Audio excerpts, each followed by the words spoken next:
मैं रेखा गुप्ता ईश्वर की शपथ लेती हूँ कि मैं विधि द्वारा स्थापित भारत के संविधान के प्रति सच्ची श्रद्धा और निष्ठा रखूंगी।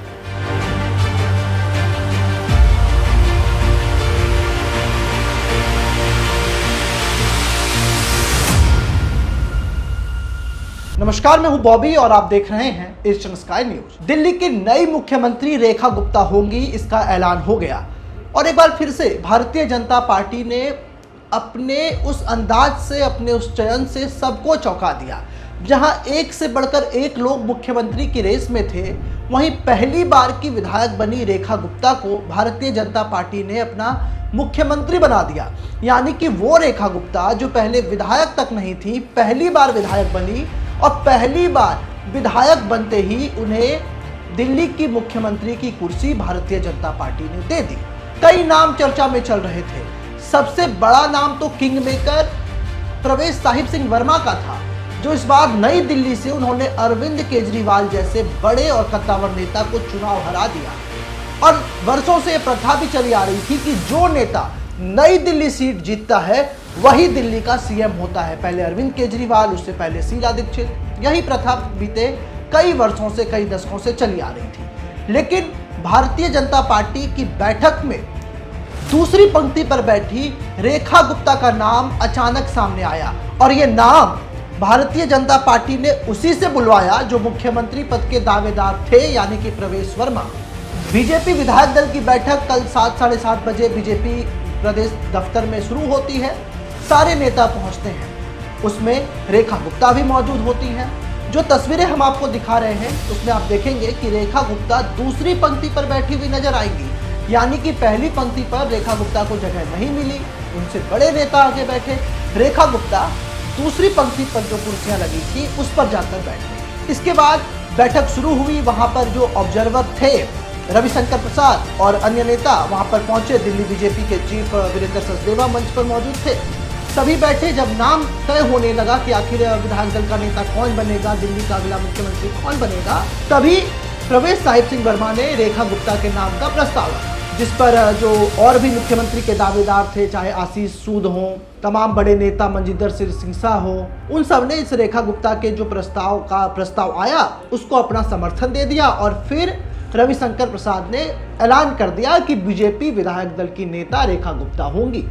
इसके बाद तमाम नेता वहां से उपराज्यपाल के लिए निकले, एलजी के आवास पहुंचे और उन्होंने सरकार बनाने का दावा पेश किया। बहुमत में सरकार है, बहुमत 48 से अधिक विधायक बीजेपी के जीत के आए हैं, लिहाजा एलजी ने भी सरकार बनाने के इस दावे को स्वीकार करते हुए आमंत्रण दे दिया रेखा गुप्ता को शपथ ग्रहण का। और आज हम दूसरी तस्वीरें भी आपको दिखाते हैं कि रेखा गुप्ता के घर के बाहर लगातार जश्न का माहौल है। जो रेखा गुप्ता के समर्थक हैं उनको बधाइयां दे रहे हैं। इसके अलावा आज शपथ ग्रहण भी होना है। आज वो समय होगा जब रेखा गुप्ता मुख्यमंत्री पद की शपथ लेंगी। उनके साथ कौन कौन मिनिस्टर शपथ लेंगे उसकी भी लिस्ट आ गई है। दरअसल द गैजेट ऑफ इंडिया में प्रकाशित की गई है ये लिस्ट और इस लिस्ट में जो नाम सामने आ रहे हैं उसमें प्रवेश साहिब सिंह वर्मा जो मंत्री पद की शपथ लेंगे। कयास लगाए जा रहे हैं कि प्रवेश साहिब सिंह वर्मा को दिल्ली का नया डिप्टी चीफ मिनिस्टर बनाया जा सकता है।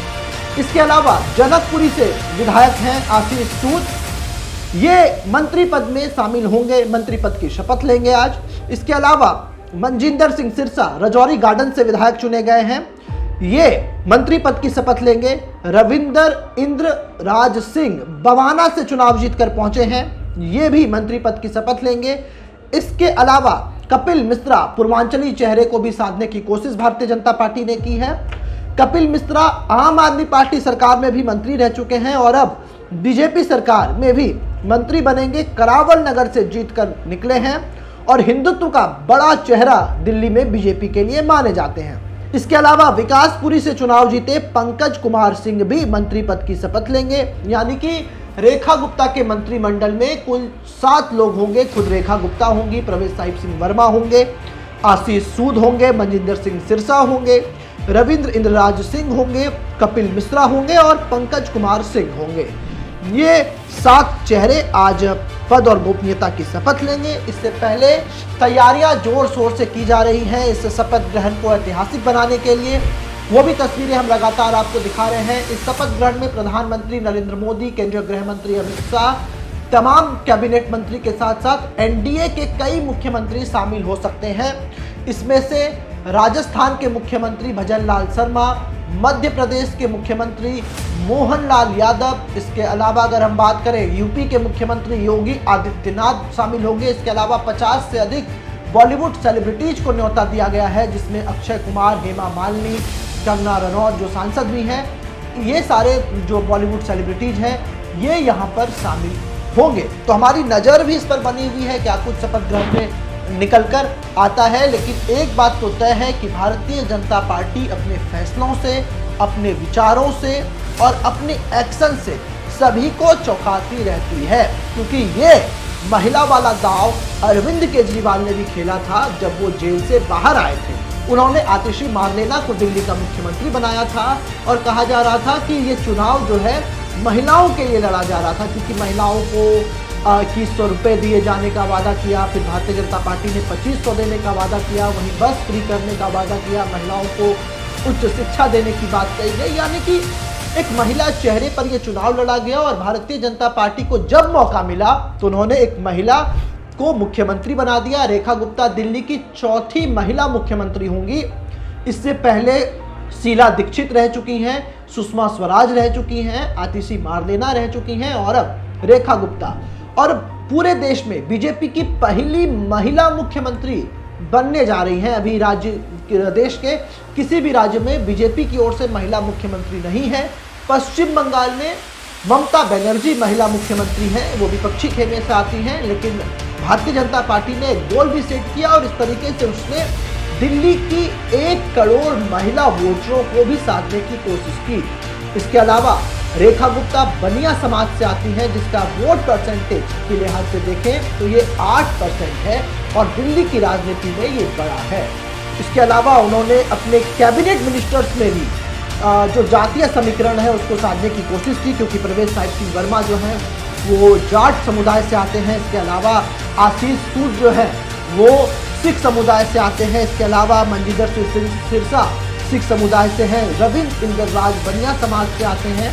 वहीं कपिल मिश्रा ब्राह्मण नेता हैं और पूर्वांचली वो लोगों ने इस बार बढ़ चढ़ कर वोट दिया बीजेपी को, इसलिए उनको भी साधने की कोशिश की। यानी कि एक पूरा सधा हुआ कैबिनेट दिल्ली को मिला है और आज शपथ ग्रहण है। अब देखने वाली बात होगी कि क्या कुछ किस तरीके से ये सरकार चलती है। तो ऐसे ही तमाम खबरों के लिए आप हमारे साथ बने रहें और देखते रहें एशियन स्काई न्यूज।